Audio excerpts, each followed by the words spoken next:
Olá a todos, meu nome é Walter e esse é mais um vídeo do canal Livros e Bichos. E hoje nós terminamos a apresentação da coleção Os Bichos, com esse quinto volume da coleção. E a temática desse volume é Os Bichos Evoluem. Na década de 70 e de 80, costumava-se dizer que não se perdiam nem as capas dos fascículos. Na verdade, esse volume é um volume especial que foi compilado para quem colecionava todos os fascículos, ou seja, cada capa de cada fascículo juntas formava um volume extra, que é esse daqui. É muito interessante essa temática aqui e esse volume, como vocês vão ver, porque ele pega animais de todo mundo, trazendo alguns insights importantes sobre teoria da evolução e adaptação dos animais ao meio ambiente. Ok? E para complementar, eu vou deixar na descrição do vídeo um pequeno documentário sobre o fundador da editora Abril, o Vitor Tivita, que foi um visionário em lançar essas coleções em fascículos e tornar as enciclopédias acessíveis para a grande população. Vale a pena dar uma olhada nesse documento histórico, ok? Vamos dar mais uma espiadinha selvagem? Olá, comunidade selvagem. Nós vamos agora dar uma espiadinha no último volume da coleção Os Bichos, da editora Abril. E começando a obra aqui, nós temos um excelente mapa temático das eras geológicas da Terra, mostrando alguns animais característicos de cada uma das eras. E como eu falei no livro, no vídeo introdutório, esse livro ele é um compilado de todas as capas dos fascículos que compunham a coleção. Ou seja, foi uma forma até inteligente de garantir a fidelidade daqueles que compraram os volumes da coleção Os Bichos, porque tendo ela completa, você garantiria que teria o quinto volume também completinho. E o interessante é que esse quinto volume aqui, ele é um pouquinho diferente da temática dos outros livros, né? Onde você tinha, por exemplo, o primeiro livro tratando sobre campos e estepes, o segundo tratando sobre animais marinhos, etc. Esse daqui, basicamente, ele faz um apanhado de vários animais em várias regiões do mundo. E qual que foi o critério para a seleção dessas espécies? Bem, a temática desse volume é sobre a evolução dos animais ao longo do tempo e as adaptações dos mesmos ao meio ambiente. Então essa foi a grande pegada para a seleção das espécies. Ao longo do volume, o editor foi escolhendo algumas características que seriam discutidas em cada animal. Por exemplo, no que diz respeito ao urso polar, ele fez uma notinha falando sobre a questão do mimetismo, que é uma estratégia de sobrevivência de alguns animais no meio ambiente. O mesmo para o leopardo, ele continua fazendo comentário sobre os tipos de mimetismo e suas implicações para a sobrevivência do animal.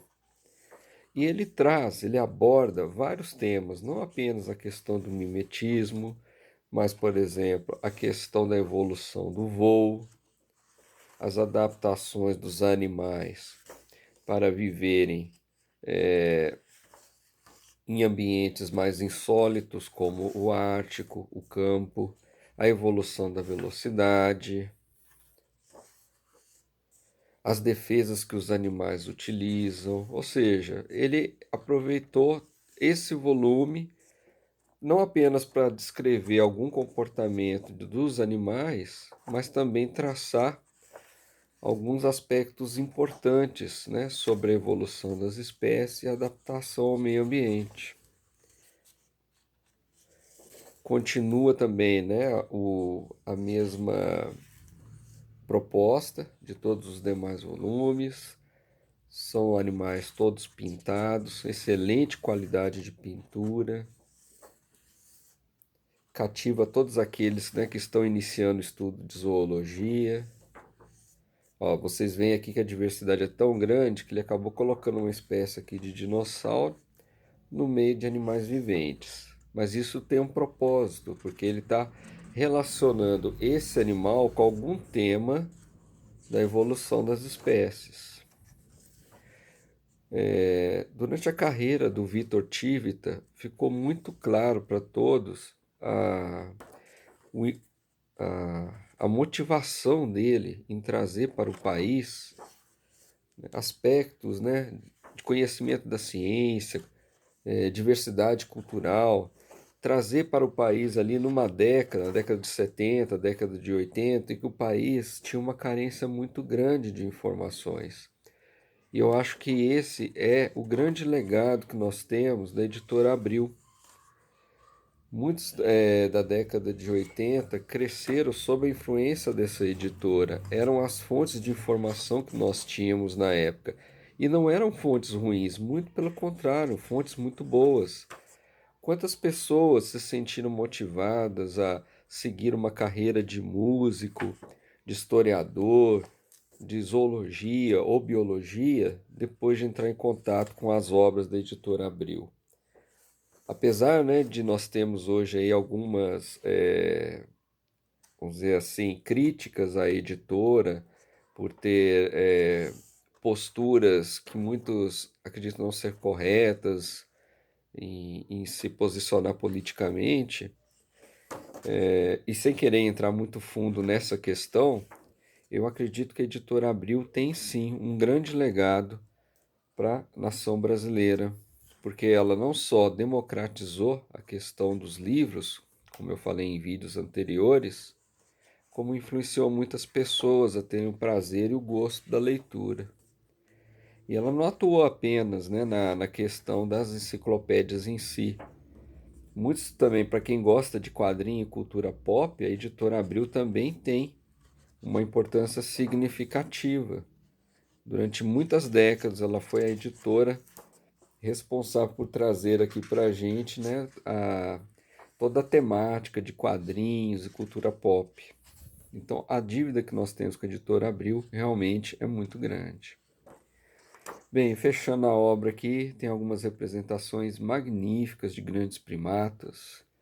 Isso aqui me atraía muito na infância. Eu espero que todos tenham gostado dessa espiada selvagem ao longo dos 5 volumes. Se você está vendo esse vídeo aqui pela primeira vez, saiba que essa coleção é composta, né, de 5 volumes, todos eles foram apresentados e os vídeos estão elencados no canal. Espero que todos tenham gostado e espero também vocês no próximo vídeo.